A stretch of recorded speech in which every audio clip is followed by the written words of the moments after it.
And do you feel that people are ill-equipped, or I suppose it is right to listen if you've gone through something because of, for example, say social media, because there's so much noise that's going on, rather than just saying that they'll try and fix your problem when all you really need is someone to listen to. Yeah, I think there can be sometimes too much going on out there. When, yeah, absolutely, you maybe just need to like hone in and tune into yourself. Maybe even come off social media for a little while. I've had quite a few times where I've had a little reset and I've done a couple of months off. And I'm very often torn. I'd love to delete everything and just live a quiet, private life. But the amount of business and how I've like implemented social media into work, I can't really. Maybe in a couple more years I could. But right now it gives me too much value, and I choose to see the positive as much as possible. And when I feel my brain starting to go down the negative route, I'll take a little reset and have a little break. And I think that's very important for anyone that's listening. If you need to take a break, then you can take a break. Yeah. Or like you, when you went to therapy, it's okay to go to therapy. Yeah. 100%.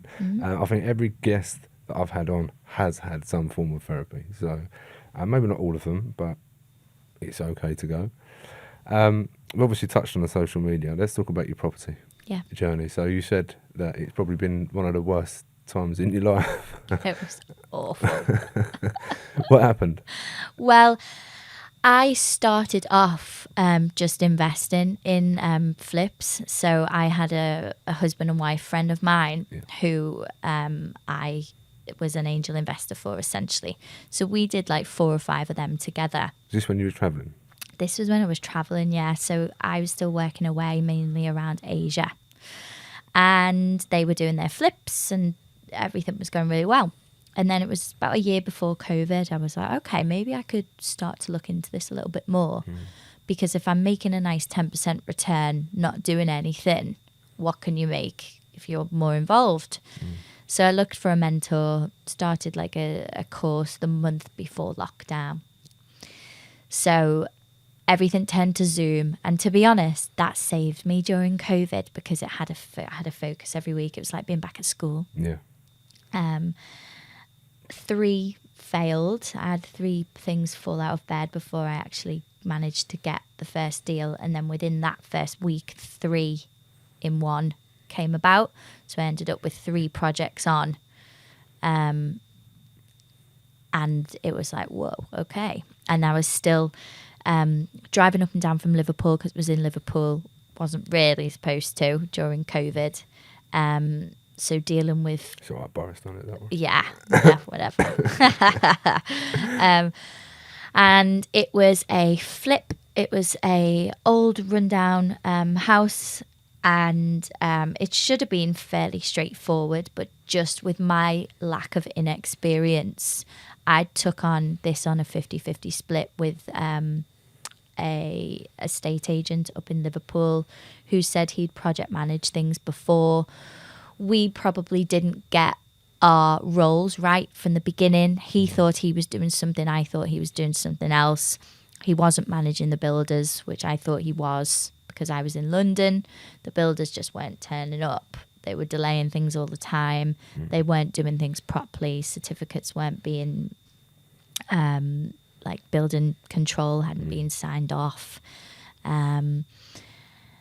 We under budgeted. It was just everything went wrong that could have possibly gone wrong.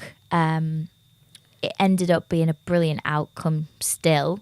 I didn't make anywhere near as much money as the plan was.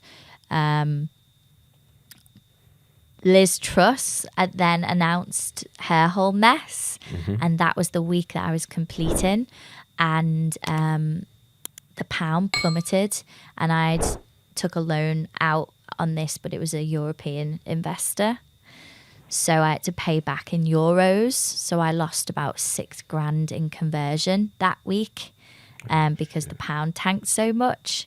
I also had 2 or 3 people, can't remember now, pull out of the sale, so the loan went 2 months past, so I had to pay interest on it. So it was just like, it was a nightmare. But I look back now and like laugh, and I can cope with all of that, because there's no way I could ever have a project where so many things went wrong at the same time.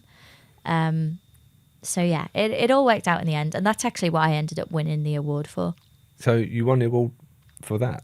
Yeah, so you had to, it was my mentor nominated me for it. I didn't know I was up.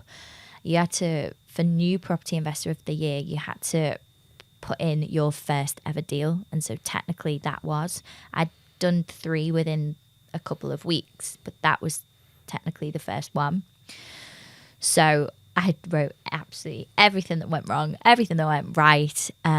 But that's also more of an all-rounded award. So it's judged on your first deal, but then also what you've done within the first 12 months of property. Mm-hmm. So there was other things that had gone on as well. So for anyone that's starting in property, if that's not enough to put you off, no, we don't aim to put you off. But if you think it's easy, it's so not. It's not. No.